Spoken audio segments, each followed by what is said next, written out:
कृष्ण हरी जय जय राम कृष्ण हरी, राम कृष्ण हरी जय जय राम कृष्ण हरी।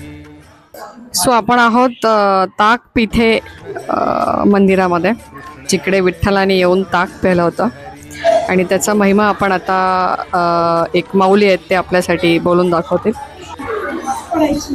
ताकपीठे विठोबा पंढरपूर यांचे महात्म्य। इथं रमाबाई नावाच्या रमाबाई महाजन बडवे यांच्या वाड्यात पंढरीनाथ आलेले आहे। त्या रोज नैवेद्य घेऊन ताक आणि पीठ काढून त्या पंढरीनाथाले नेत होते नैवेद्य, आणि त्या नेता नेता त्याचा नित्यनियम चालू होता। त्यांचा नित्यनियम चालू असताना त्या आजारी पडल्या, आणि आजारी पडल्यामुळे 7-8 दिवस त्या गेल्या नाही मंदिरात। आणि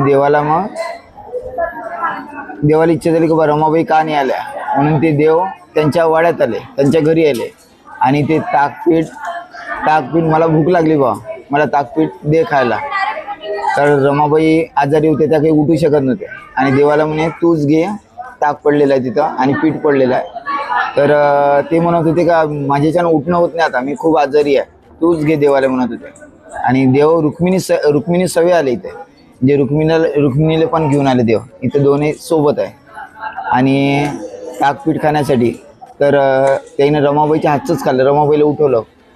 ते रमाबाई त्यांनी म्हटलं देवाने उठून गेल्या त्या तात्काळ, आणि उठलं, आणि ताक ते शिळं होतं, ताजं नव्हतं।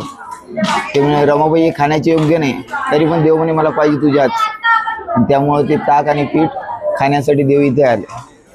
असं आहे रमाबाईचं महात्म्य। रमाबाईसाठी पांडुरंग आणि रुक्मिणी त्यांच्या घरी आले, आणि त्यांनी म्हटलं देवा इथंच थांबा, आता माझ्या घरी पण थांबा, म्हणून देव इथं स्थायिक झाले। रुक्मिणी सहित पांडुरंग परमात्मा। जय जय राम कृष्ण।